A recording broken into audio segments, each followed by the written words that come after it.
নমস্কার, CNN 24 এর আজকের সংবাদে আমি শিবানী আপনাদের সবাইকে জানাই স্বাগত। প্রথমে দেখে নেব আজকের সংবাদ শিরোনাম।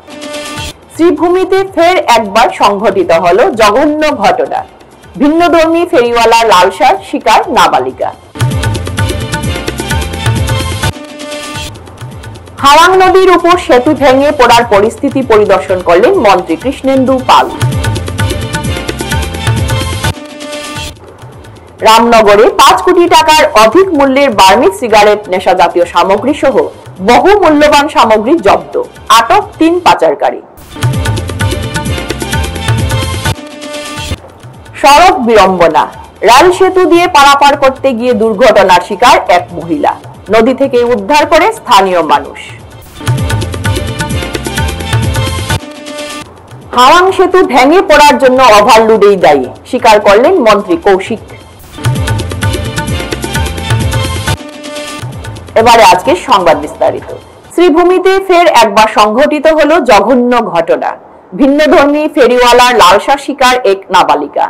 ঘরে কেউ না থাকার সুযোগকে কাজে লাগিয়ে নাবালিকাকে ধর্ষণ করার গুরুতর অভিযোগ।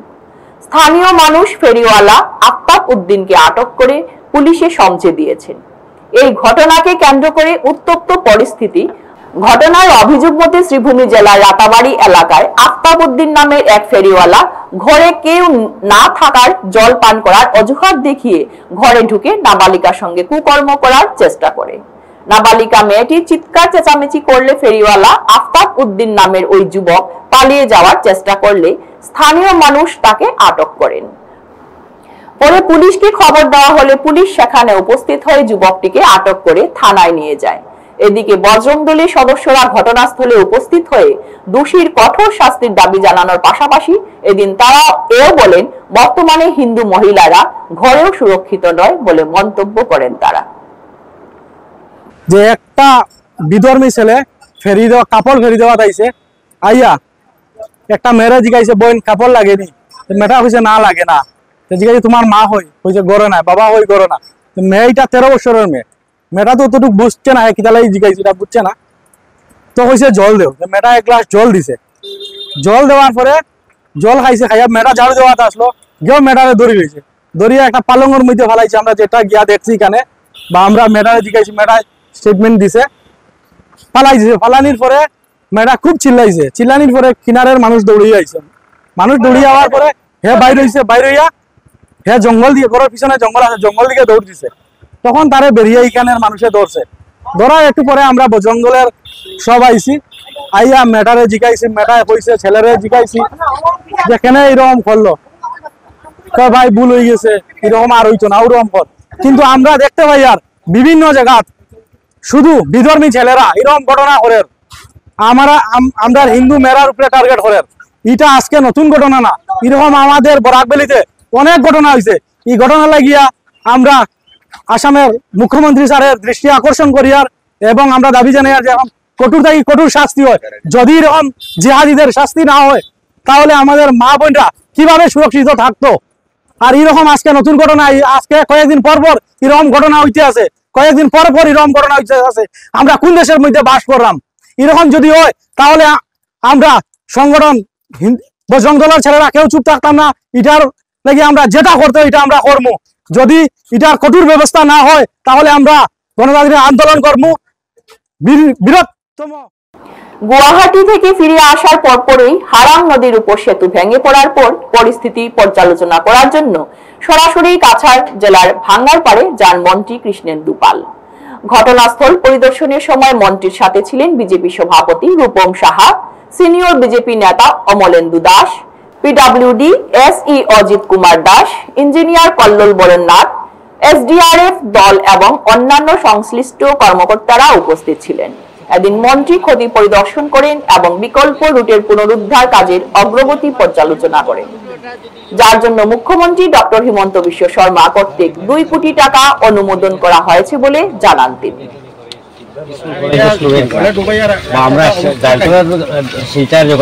আমি একটা মেমোরেন্ডাম আমার কৌশিকদার কাছে দিয়েছি, আমাদের মাননীয় বরাকের মন্ত্রী আর আমাদের এমপি পরিমল, আপনি মিমকে দিয়ে দেবেন, আমি দেখাবো। ঠিক আছে, 1 মাসের ভিতরে এটা হয়ে যেতে পারে। 20 থেকে 21, ঠিক আছে।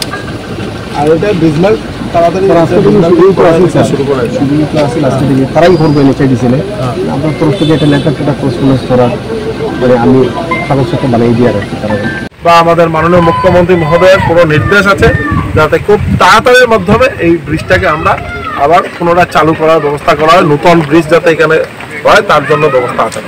অস্থায়ী সেতুটা আপনি বলছেন 1 মাস সময় লাগবে, গতকালকে বলা হয়েছে 20 দিনের মধ্যে সম্পূর্ণ হয়ে যাবে। 20 দিন হোক 1 মাস হোক, আমি জানি যে মিনিমাম 1 মান্থের ভিতরে করবে NHIDCL যদি করে, আর যদি অন্যান্য ডিপার্টমেন্ট আমরা অন্য ইয়েতে করলে এটা একটু সময় লাগতে পারে, কিন্তু NHIDCL গৌরাঙ্গজির সাথে আমার আলোচনা হয়েছে এবং উনি নিজে বলেছেন যে উইদিন 1 মান্থ, এটা 20 দিনও হতে পারে বা আমরা 1 মাসের ভিতরে, মানে ম্যাক্সিমাম টাইম লিমিট 1 মাস, 1 মাসের ভিতরে হবে। এবং আমরা 20 জুলাইয়ের ভিতরে গেমন সেতু আবার পুনরায় চালু হবে। আজকে আমার মাননীয় মন্ত্রী, আমার বরাক উপত্যকা উন্নয়ন দপ্তরের মন্ত্রী, উনি গিয়েছেন এবং গেমন সেতু আজকে উনি নিজে পরিদর্শন করেছেন, যাতে গেমন সেতুটা খুব তাড়াতাড়ি আমরা যাতে চালু করা যায় তার জন্য ব্যবস্থা হাতে নেওয়া হয়েছে। শিলচর রামনগর বাইপাসে জব্দ বার্মিজ সিগারেট, নেশা জাতীয় সামগ্রী সহ বহু মূল্যবান সামগ্রী। শুক্রবার গোপন সূত্রের ভিত্তিতে নেশা জাতীয় দ্রব্যের বিরুদ্ধে অভিযান চালিয়ে মণিপুর থেকে আইজল নিয়ে শিলচর রামনগর বাইপাসে আসা MN01A0484 নাম্বারের একটি নাইট সুপার বাসে তল্লাশি চালিয়ে বৃহৎ পরিমাণে বার্মিজ সিগারেট, মশার কয়েল ও ড্রাগস সহ 3 জন সরবরাহকারীকে আটক করে কাছাড় পুলিশ। জব্দকৃত দ্রব্যের বাজার মূল্য 5 কোটি টাকা হবে বলে জানান কাছাড়ের পুলিশ সুপার নুমাল মাহাত্তা।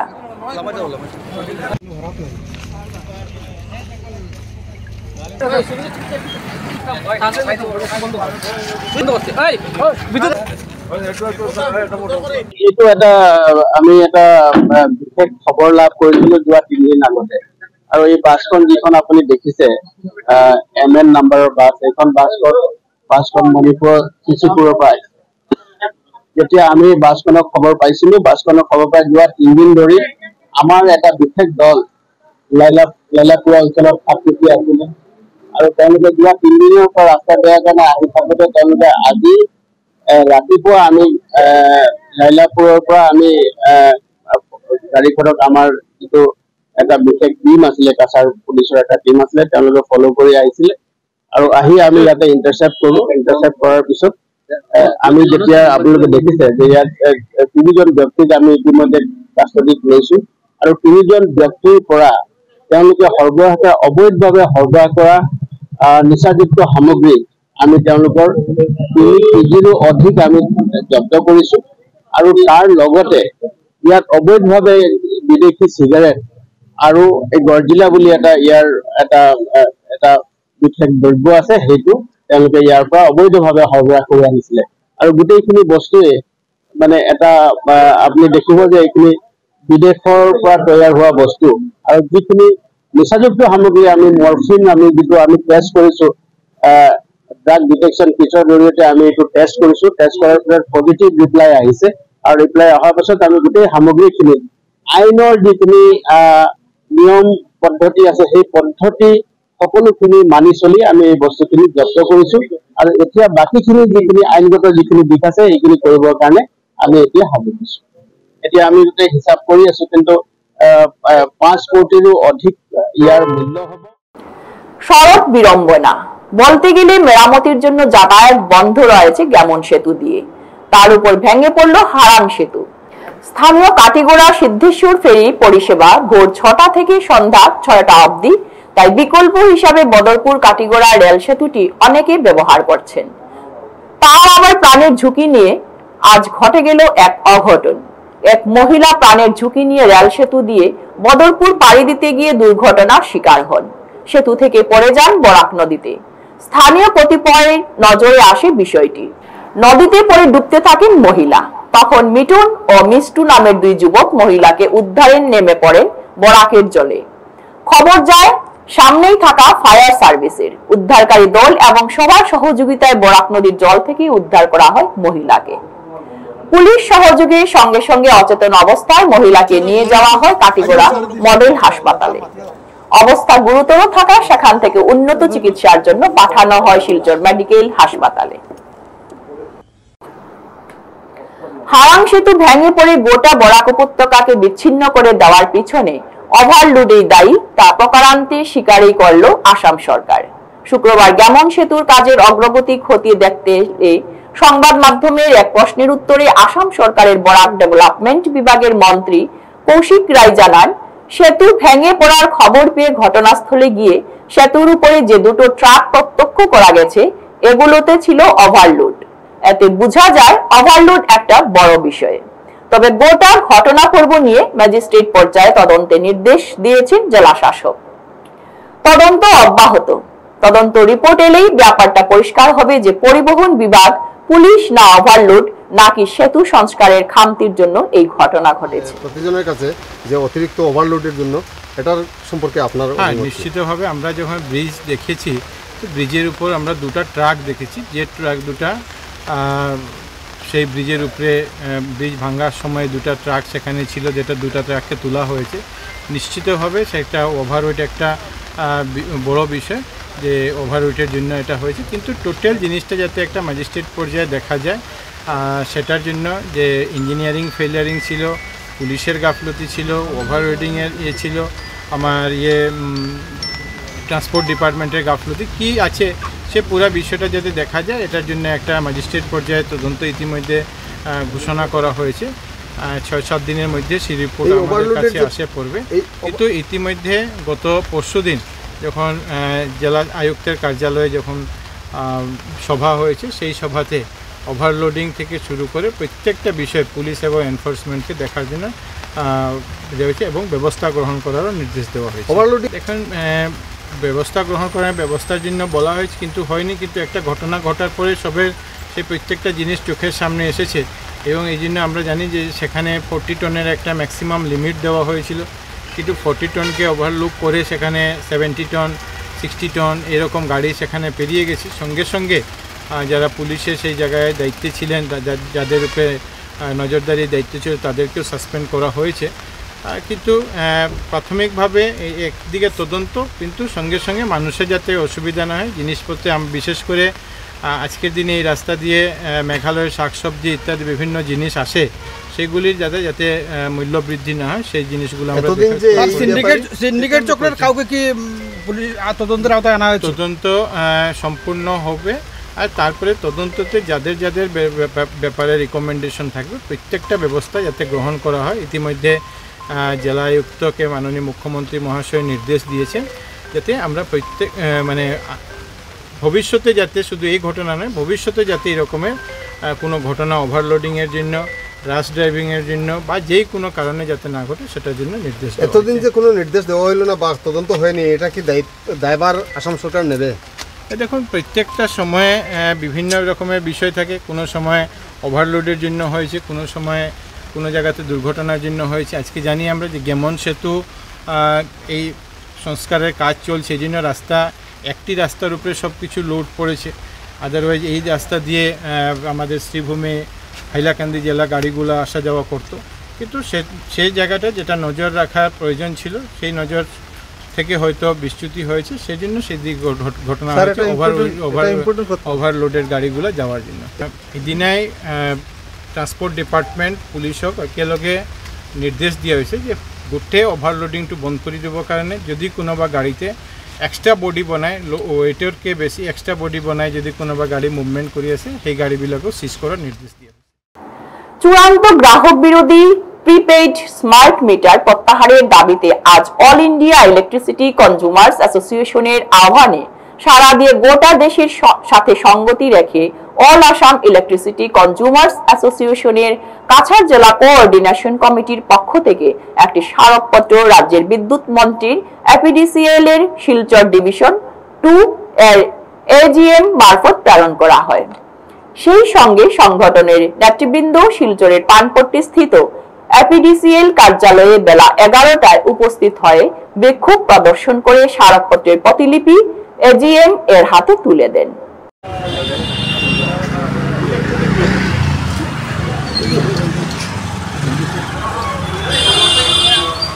আমরা প্রথম দিকেই একটা প্রতিবাদ জানিয়েছি, এটা টোটালি অ্যান্টি পিপুল স্কিম। যতই চলুক, যতই তার মধ্যে আরও স্মার্টনেস ডেভেলপ করুক, একটা কথা ঠিক, জনগণের পকেট কাটতে কোনো কম্প্রোমাইজ করা হচ্ছে। এইটাই তো মূল কথা। আগে যে সিস্টেম আসছিল তাতে ভুল ভ্রান্তি থাকতো, স্বাভাবিকই যাই হতে পারে, একটা মেশিনের ব্যাপার। কিন্তু মানুষ সেটা ছিল প্রো পিপুল, টোটাল ব্যাপারটাই ছিল সরকারের হাতের ব্যাপার। এটা বিজনেস মোটিভেটেড কোনো স্কিম না ছিল। এখন তো টোটালি তাই দাঁড়াইতেছে, যে কারণে গুজরাটে যেখানে আমাদের প্রধানমন্ত্রী নিজের রাজ্য, মুখ্যমন্ত্রী, প্রধানমন্ত্রী, গৃহমন্ত্রী দুজনে সেইখানে আন্দোলন হয়েছে স্মার্ট মিটার বন্ধ করে দেওয়া হয়েছে। তাহলে আমরা বুঝতেছি না, এই পাবলিকের মধ্যে এই সচেতনতা জাগানোর চেষ্টা চলছে একদিকে, আরেকদিকে আমরা ডিপার্টমেন্টের কাছে বারবার অনুরোধ করতেছি এই গণবিরোধী এই যে প্রচেষ্টা, এর থেকে আপনারা বিরত থাকুন।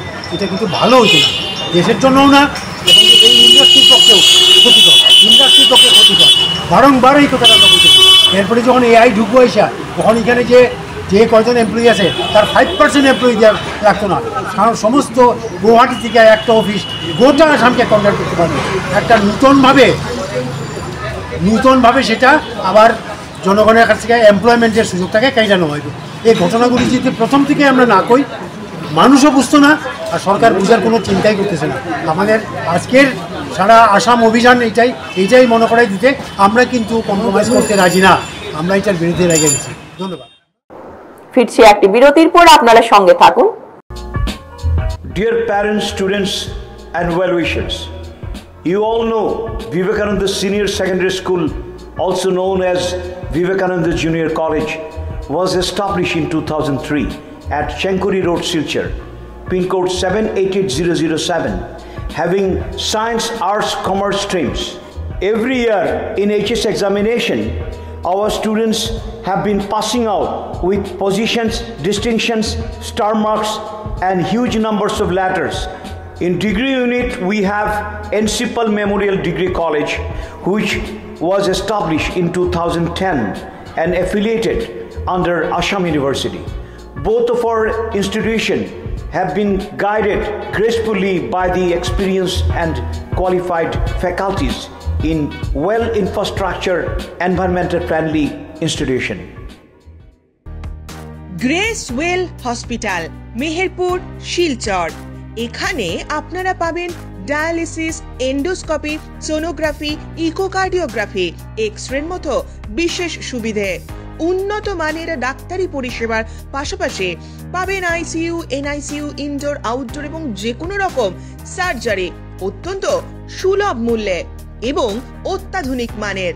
গ্রেস ওয়েল হসপিটাল বিভিন্ন ধরনের চিকিৎসা পরিষেবার পাশাপাশি এখানে আপনারা পাবেন বন্ধাত্ব কাটিয়ে মাতৃত্ব এবং পিতৃত্বের আশ্বাস। আপনার সুস্থ জীবনের লক্ষ্যে সর্বদা কাজ করে চলেছে গ্রেস ওয়েল হসপিটালের সদস্যবৃন্দ। ঠিকানা grace well hospital, Meherpur, Silchar 788015। আপনার সুস্থ এবং মঙ্গলময় জীবন কামনা করি আমরা। Grace well hospital. ফিরে এলাম বিরতির পর। অভিভাবক মন্ত্রী হিসেবে দায়িত্ব নেওয়ার পর শ্রীভূমি জেলায় ঘন ঘন সফর করছেন রাজ্যের মন্ত্রী কৌশিক রায়। জেলা আয়ুক্ত সহ বিধায়কদের সঙ্গে পর্যালোচনা বৈঠক করে অবগত হচ্ছেন জেলার বিভিন্ন সমস্যাদি মোকাবিলা কিভাবে করতে হয় তারও টিপস দিচ্ছেন মন্ত্রী। শুক্রবার ফের শ্রীভূমি সফরে আসেন শ্রীভূমি জেলার অভিভাবক মন্ত্রী কৌশিক রায়। জেলা আয়ুক্ত সহ অন্যান্য বিশিষ্টদের উপস্থিতিতে পর্যালোচনা সভায় সামিল হন তিনি। পরবর্তীতে সাংবাদিকদের মুখোমুখি হয়ে মন্ত্রী কৌশিক রায় বিভিন্ন বিষয়ের প্রশ্নের উত্তর দেন। আমরা 4টি প্রকল্প মাননীয় মুখ্যমন্ত্রী ডক্টর হিমন্ত বিশ্ব শর্মা মহাশয়ের নেতৃত্বে সরকারের 4টি গুরুত্বপূর্ণ প্রকল্প, অরুণোদয় 3.0, আমাদের মহিলা উদ্যমিতা গ্রামীণ এবং শহরিয়া, 3 নম্বর আমাদের একটা নতুন প্রকল্প আরম্ভ হয়েছে যেটার নাম হলো একটি গলি দুটি পাঁচ, যেটা চা বাগানের শ্রমিকদের জন্য, আর মুখ্যমন্ত্রী আত্মনির্ভর আসাম। এই 4টি কাজের আমরা একটা রিভিউ করেছি, 4টি স্কিমের আমরা রিভিউ করেছি। আর আগামী 22 কিছু আছে যেটা আপনাদেরকে আমি বলতে চাই যে অরুণোদয় 1, 2 আমরা আগে দিয়েছি, অরুণোদয় 3 প্রক্রিয়া এখন চলছে। অরুণোদয় 2-তে যারা মিসিং আছেন তাদেরকে যাতে আমরা ফ্রিতে অন্তর্ভুক্ত করতে পারি, সেজন্য আজকে সমস্ত ভিডিও আজকে আমাদের যারা জেলা শাসকের কার্যালয়ের সঙ্গে এই স্কিমের সঙ্গে যারা জড়িত তাদেরকে আমরা নির্দেশ দিয়েছি। দ্বিতীয়ত মহিলা উদ্যমিতা, আপনারা জানেন যে মহিলা উদ্যমিতা 2024 সনের 20 জানুয়ারি সমস্ত আসামে একদিনে ফর্ম দেওয়া হয়েছিল, কিন্তু তারপরে অনেক জায়গায় শোনা যায় যে কেউ হয়তো ফর্ম পাননি বা কেউ ফর্ম নিয়েছেন ফর্ম জমা দিতে পারেনি, তাদেরকেও একটা আলাদাভাবে সুযোগ দেওয়া হয়েছে। কেউ নাম হয়তো ভুলবশত যদি বাদ পড়ে থাকে তাদের নাম যাতে আমরা অন্তর্ভুক্ত করতে পারি, যদি কোনো ইলিজিবল কেউ নাম অন্তর্ভুক্ত হয়ে গিয়ে তাদেরকে বাদ দিতে পারি, এটার জন্য একটা নতুন প্রক্রিয়া আরম্ভ হয়েছে। সেটাও আমরা আগামী 25 তারিখের মধ্যে আমাদেরকে সম্পূর্ণ করতে হবে। তৃতীয় যেটা সেটা হলো একটি পলি দুটি পাত, মানে একটি দুটি পাটা একটি পলি, যে একটা মাননীয় মুখ্যমন্ত্রী মহাশয় একটা নতুন যোজনা হাতে নিয়েছেন, যেটার উদ্দেশ্য হলো যে আসামে চা শিল্পের 200 বছর পূর্তি উপলক্ষে চা বাগানে যারা স্থায়ী বা অস্থায়ী শ্রমিক যারা আছেন তাদেরকে এককালীন 5,000 টাকা করে আর্থিক সাহায্য দেওয়ার এটা একটা ব্যবস্থা। আমাদের এই জেলাতেও সেই ব্যবস্থা আছে, প্রত্যেকটি বাগানে এই তাদের যে বাগানের কাছে যে তালিকা আছে, এমপ্লয়মেন্ট কোড আছে, তাদের PF রেজিস্টারে নাম আছে সেই হিসাবে, এবং সঙ্গে সঙ্গে বাগানে যারা এমপ্লয়িজরা আছে, মানে চা বাগানে যারা বাবুরা আছে তাদেরকেও একটা আর্থিক সাহায্য করা যায়, সেই যোজনা নিয়ে আমরা আলাপ করেছি। এবং চতুর্থ ছিল যে মুখ্যমন্ত্রী আত্মনির্ভর আসাম 2.0। আপনারা জানেন যে আসামে 2.1-এ প্রায় 25,000 যুবকের হাতে প্রথম 2 লক্ষ টাকার প্রথম কিস্তি 1 লক্ষ টাকা করে দেওয়া হয়েছিল। এবছর আরো 1 লক্ষ টাকা করে দেওয়া হচ্ছে। আর সঙ্গে সঙ্গে CM ট্রিপুলে যেটা মুখ্যমন্ত্রী আত্মনির্ভর আসাম, সেটাতে এবার যেটা এটাতে 75,000 যুবক যুবতীর হাতে 2 লক্ষ টাকার প্রথম কিস্তি 1,000 টাকা করে দেওয়া হবে। তো সেই কাজটা অগ্রগতি নিয়ে আজকে আমরা আলাপ আলোচনা করেছি, যাতে প্রত্যেকটা যোজনা 30 তারিখের মধ্যে 30 জুনের মধ্যে যাতে আমরা সম্পূর্ণ করতে পারি, সেই চেষ্টা শুরু হয়েছে। এই 4টা স্কিম নিয়ে আজকে আমরা এখানে রিভিউ করতে এসেছিলাম এবং সবার সঙ্গে রিভিউ করেছি। DLMC যারা মেম্বার, DLIC যারা মেম্বার, এখানে জেলা প্রশাসনের সঙ্গে আমাদের যারা ইন্ডাস্ট্রি ডিপার্টমেন্ট, এখানে ব্লকের ভিডিও সবাই এখানে উপস্থিত ছিলেন, সেই বিষয়গুলো আলোচনা করেছি।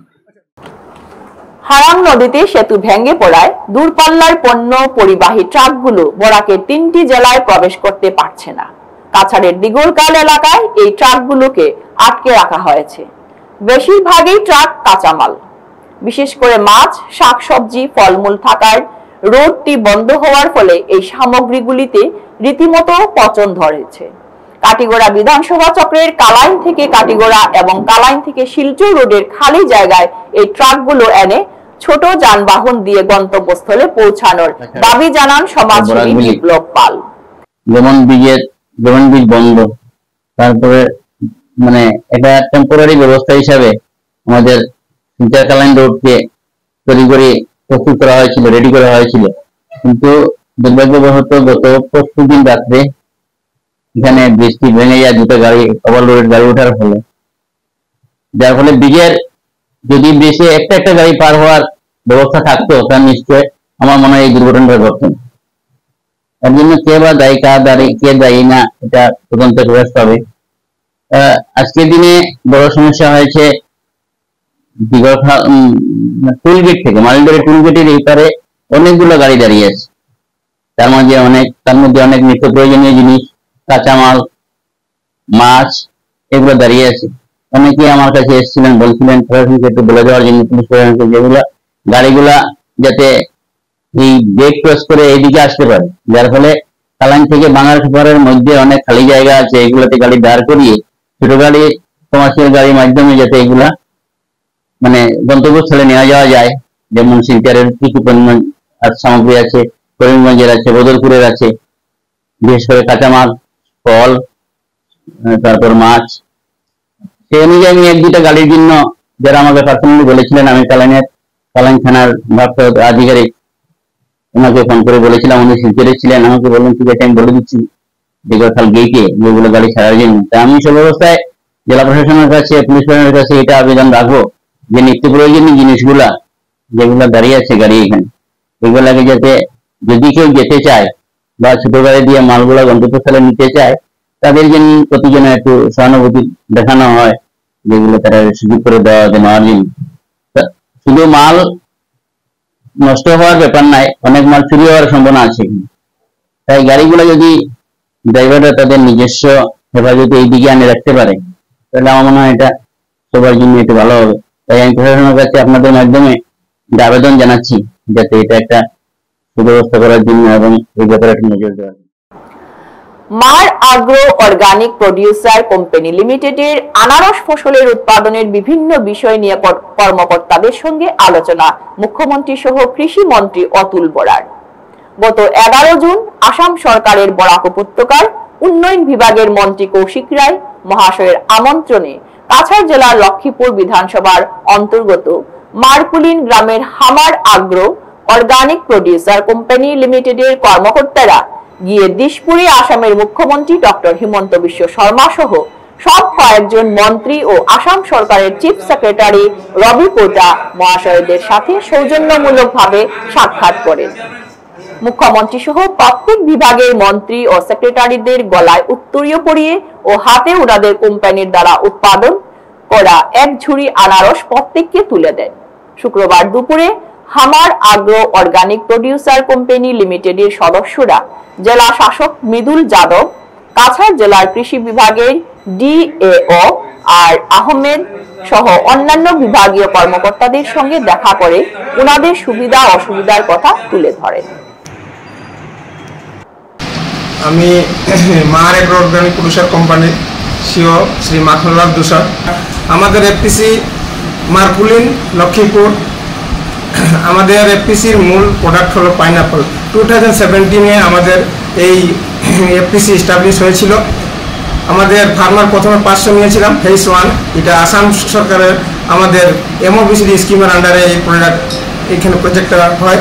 এই project mission organic value chain development. তাই আমরা এই অর্গানিকে আমরা 500 ফার্মার প্রথমে নিই। 500 ফার্মার নিয়ে আমরা ফেজ 1 আরম্ভ করি।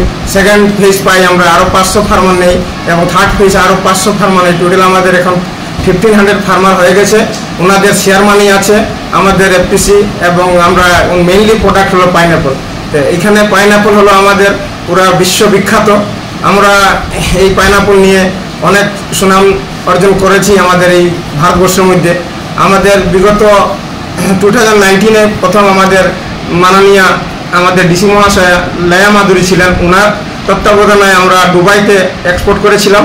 তখন অনেক সুনাম হয়েছিল এবং 2022-তে আমাদের ভারত সরকার হয়ে আমাদের আসাম আমাদের স্টেটের আমাদের বরাক থেকে আমরা এক্সিবিশনের জন্য আমরা কিছু পাইনাপল পাঠিয়েছিলাম দুবাইতে। এখানে যাওয়ার পরে অনেক সুনামধন্য করে নাম হয়েছে। হওয়ার পরে আমাদের মাননীয় আমাদের প্রধানমন্ত্রী মহাশয় উনি টুইট করেছেন, আমাদের এগ্রিকালচার মন্ত্রী উনি টুইট করেছেন, আমাদের আসামের আমাদের মুখ্যমন্ত্রী স্যার উনি টুইট করে লিখেছেন। আমরা সবাই আমরাকে মারকুলিনের এই ট্রাইবাল সোসাইটির মেইন প্রোডাক্ট ওনারা এই উৎপাদন করে ওনারা জীবনযাপন করেন এবং অনেক উন্নতি করেছেন। তাই ওনারা সবাইকে ধন্যবাদ জানিয়েছেন। শেষ করলাম এবং আমাদের যে একটা প্রসেসিং ইউনিট পেয়েছি আমাদের এমওবিসিডি স্কিমের আন্ডারে, ওটার আমাদের মেশিনারি অলরেডি এসে গেছে, কিন্তু আমাদের কারেন্ট সাপ্লাই আমরা পারছি না একটু ব্যবস্থা করতে এটার জন্য। এবং আমাদের ফার্মার যে আছে, ফার্মাররা আমাদের ফিল্ডের মধ্যে যে একটা ওরা টং ঘর বলে আমরা ওয়েটিং সেটের মধ্যে যেরকম এইগুলা এবং রাস্তাগুলো একদম খুব দুর্বল। লঙ্কায় মাথায় নিয়ে ফার্মাররা 50 পিস 40 পিস লেডিস, তাও ওমেন ফার্মার, ওনারা মাথায় নিয়ে আসেন, অনেক কষ্ট। তাই ওটার জন্য আমরা মেমোরেন্ডাম দিয়েছি যাতে আমাদের বিভাগীয় মন্ত্রী মাননীয় অতুল বরা স্যার মহাশয়ের কাছে উনি বলেছেন তৎসঙ্গে আপনাদের যা প্রয়োজন উনি টুইট করে লিখেছেন ফেসবুকে, যাহাতে বিভাগীয় কাছে লিখেছেন যেটা প্রয়োজন এই এফপিসি তাই আপনারা একটু দেখভাল করার জন্য। আমরা আমাদের ডাইরেক্টর স্যারের সঙ্গে দেখা করেছি গুয়াহাটিতে, নোডাল অফিসার আমাদের অরূপ শর্মা স্যারের দেখা করেছি। তার সঙ্গে আজকে আমাদের কাছাড়ের ডিও এবং এসডিও স্যার ওনাদের সাথে দেখা করেছি। ওনারা আমরা আশ্বাস দিয়েছেন আপনার দ্রুত গতিতে কাজ চালিয়ে যান। আপনারা যেটা প্রয়োজন হয় আমরা সাহায্য করব। আজ শুক্রবার বিকেলে গুমরা মন্ডল কার্যালয়ে বিকশিত ভারত সংকল্প সভা অনুষ্ঠিত হয়। সভায় কাছাড় জেলা বিজেপির বরিষ্ঠ কার্যকর্তা অমিয় কান্তি দাস এবং পশ্চিম কাঠগড়া মন্ডল সভাপতি নিরাপদ দেবের সভাপতিত্বে সভার কাজ আরম্ভ করা হয়। সভায় উপস্থিত ছিলেন বিভিন্ন এলাকার বিজেপির বরিষ্ঠ কার্যকর্তা এবং সমাজসেবী ও অবসরপ্রাপ্ত শিক্ষক সভায় উপস্থিত ছিলেন। এই 11 বছর সময়সীমার মধ্যে আমরা কি কি কাজ করছি সেগুলো নিয়ে আলোচনা এবং একটা বিষয় বলা হয় যে সংকল্প থেকে সিদ্ধি। সংকল্প থেকে সিদ্ধি বলা হয়েছে এই কারণেই যে আমাদের আমরা সংকল্প বলতে সমগ্র ভারতবর্ষের সংকল্প। সংকল্প কি সংকল্প? সংকল্প মানে একটা প্ল্যানিং যোজনা পরিকল্পনা করতে হবে। কি প্ল্যানিং আছে, কি যোজনা আছে, কি সংকল্প নিয়েছি আমরা, সংকল্প করলে সেই অনুযায়ী আমরা কাজ করবো। আমরা অবশ্যই হাতে জল নিয়ে কাজ সংকল্প করি, আমরা গীতা হাতে নিয়ে সংকল্প করি, কেউ মিথ্যা কথা বলবো না করতে, এরকম দেখা যায়। আমাদের সংকল্প আমাদের সংকল্প কি ছিল? আমরা যদি বলি আজকে যিনি প্রধানমন্ত্রী আছেন উনি যে সংগঠন থেকে বা আমরা যারা আছে আমরা যে সংগঠন থেকে প্রেরণা নিয়ে আমরা কাজ করি সেই সংগঠনটার নাম হচ্ছে রাষ্ট্রীয় স্বয়ংসেবক। প্রধানমন্ত্রী নরেন্দ্র মোদীর কার্যকালে 11 বছর পূর্ণ উপলক্ষে 2047 সালকে লক্ষ্য রেখে বিকশিত ভারতের সংকল্প যাত্রার সভা কাশীপুর মন্ডল কার্যালয়ে মন্ডল সভাপতি সুজিত গোয়ালার পৌরোহিত্যে বৃহস্পতিবার অনুষ্ঠিত হয়। সভার শুরুতে প্রদীপ প্রজ্বলন করেন মন্ডল সভাপতি সহ উপস্থিত অতিথিরা। সেই সঙ্গে ভারত মাতা, পণ্ডিত দীনদয়াল উপাধ্যায় ও শ্যামাপ্রসাদ মুখোপাধ্যায়ের প্রতিকৃতিতে পুষ্পস্তবক অর্পণ করে শ্রদ্ধাঞ্জলি নিবেদন করেন সবাই। বক্তব্য রাখেন প্রাক্তন মন্ডল সভাপতি মানস দত্ত, মন্ডল প্রভারী নবারুণ চক্রবর্তী সহ অন্যান্যরা। ভারতীয় জনতা পার্টি বিকশিত ভারতের সংকল্প সভা। আমরা বিকশিত ভারত মানে আমরা নরেন্দ্র মোদীজি প্রধানমন্ত্রী হওয়ার পর তিনি যে স্বপ্ন দেখছিলেন আমরা 1947 ইংরেজিতে আমাদের দেশ স্বাধীন হয় আর 2047-এ আমাদের দেশের স্বাধীনতার 100 বছর পূর্তি হবে। এই 2047-এ ভেতরে আমরা কি কি করব এই স্বপ্ন নরেন্দ্র মোদী দেখা শুরু করেছেন। 2047-এ হয়তো নরেন্দ্র মোদী প্রধানমন্ত্রী নাও থাকতে পারেন, কিন্তু 2047-এ আমাদের ভারতবর্ষ আমরা আমাদের 2047 পর্যন্ত আমরা কি গভীরে কি চিন্তাধারা নিয়ে কি মানসিকতা নিয়ে আমরা কাজ করব এটার জন্য আমরা সংকল্পটা পার করলাম। এই যে কয়েকটা বিন্দুতে আমরা সংকল্প করলাম মানে প্রতিজ্ঞাবদ্ধ হলাম আমি কিভাবে চলবো, আমরা সবাই কিভাবে চলবো, এটার জন্য এই সংকল্পটা নেওয়া হলো। গতকাল বৃহস্পতিবার রাত বরখোলা সমষ্টির ময়নাগড়ে বাগান শ্রমিকরা ময়নাগড়ে জড়ো হয়ে সরকারের প্রস্তাবিত গ্রিনফিল্ড বিমানবন্দর স্থাপনের উপর সোচ্চার হন। দেখুন সবিশেষ। আগামী 23শে জুন গ্রিনফিল্ড বিমানবন্দরের গণশুনানি হবে। এই গণশুনানি হাতিছড়া বনদুর্গা মন্দিরের পাশে না করে ডলু বা ময়নাগড়ে করলে ভালো হতো। এছাড়াও সভায় বাগান শ্রমিকেরা সরকারের রীতিনীতির ওপর এনে প্রশ্ন করেন এবং বর্তমান বাগান ম্যানেজারের কিছু কিছু নির্দেশিকাকে তারা মানতে নারাজ।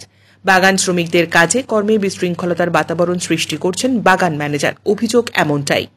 এই যে গ্রিনফিল্ড এয়ারপোর্টের যে গণশুনানি যেটা 23 জুন সোমবার হাতিছড়া বনসতী মন্দিরের কাছে আয়োজন করেছে, সেই গণশুনানিটা আমার ডলু, ময়নাগড়, লালবাগ, মুরলীধরের যে চা গাছ উচ্ছেদ করেছে এই সরকারে, তো বিশেষ করে এই গণশুনানিটা যদি আমার ডলু কিংবা ময়নাগড় কিংবা লালবাগে যদি হইতো তাহলে বিশেষ করে আমরা এটাই কিছু অনুভব করতাম, কিন্তু এটা আমাদেরকে এই সরকার অন্ধকারে রাখে আরেকটা ডিভিশনে যে এই গণশুনানির আয়োজন করেছে।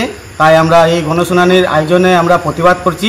এই গণশুনানিটা যাতে আমাদের ডলু ডিভিশনের মধ্যে হয়, তো আমরা এই গণশুনানির বিশিষ্ট করে আমরা আগদিকে বাড়তে পারবো, কিছু বাগান সম্বন্ধে কিছু আমরা বাতচিত আলোচনা করতে পারবো। দ্বিতীয় নম্বর ব্যাপার হলো আমাদের বাগানের যে সমস্যা, এই 4 বছর যেটা সরকারের ঘরে চুক্তি হয়েছে মো চুক্তি, এমন 4 বছর রানিং চলতেছে। 4 বছরে আমাদের 10% আমাদের শ্রমিকের কোনো কাজ কামের সুযোগ হয় নাই। এই 4 বছরে আমাদের বাগানের 4টা ম্যানেজমেন্ট চেঞ্জ হয়েছে, ম্যানেজার। এই 4 ম্যানেজার চেঞ্জ হওয়ার পরে এখন যে ম্যানেজার আসেছে অপূর্ব হাজারিকা, উনি কিন্তু ম্যানেজমেন্ট শ্রমিকের দর্দের লোক না, এই ম্যানেজমেন্ট সরকারের পক্ষ। কারণ আমাদের শুধু 2.5 পাতা 2 পাতা চা দিতে হচ্ছে। জঙ্গল এয়ারপোর্টে যেভাবে জঙ্গল যে ল্যান্ডটা অধিগ্রহণ করেছে, এই ল্যান্ডে যেরকম জঙ্গল আছে, সেরকম আমাদের যে চারা গাছটা আমরা চা পাতা তুলব সেই চারা গাছের মধ্যে এরকম জঙ্গল। এই জঙ্গল অবস্থায় মানে সমস্ত শ্রমিককে নাজেহাল করছে। ডেইলি সকালবেলি বাগানের গন্তিশালে কাজে প্রোগ্রামে যেমন বাটা হয়, তখন একটা ডেইলি একটা ছেলেদের মেয়েদের দিয়ে একটা মানে বিশৃঙ্খলা ঘটে। আমি এই বাতাবরণ প্রদূষণের যে 23 তারিখ যে গণশুনানি আছে, এই গণশুনানি আমরা মানছি না। এই গণশুনানি যদি ডলুতে হয় তাহলে আমাদের খুব বিশিষ্ট হবে। কারণ এই গণশুনানি যদি হাতিছড়াতে করে তাহলে আমরা আগে থেকে বড় পদক্ষেপ নিব এবং 23 তারিখ আমরা গণশুনানির আন্দোলন করব, মিছিল করব। এই গণশুনানি আমরা মানছি না। আজকে সংবাদ এ পর্যন্তই। নমস্কার।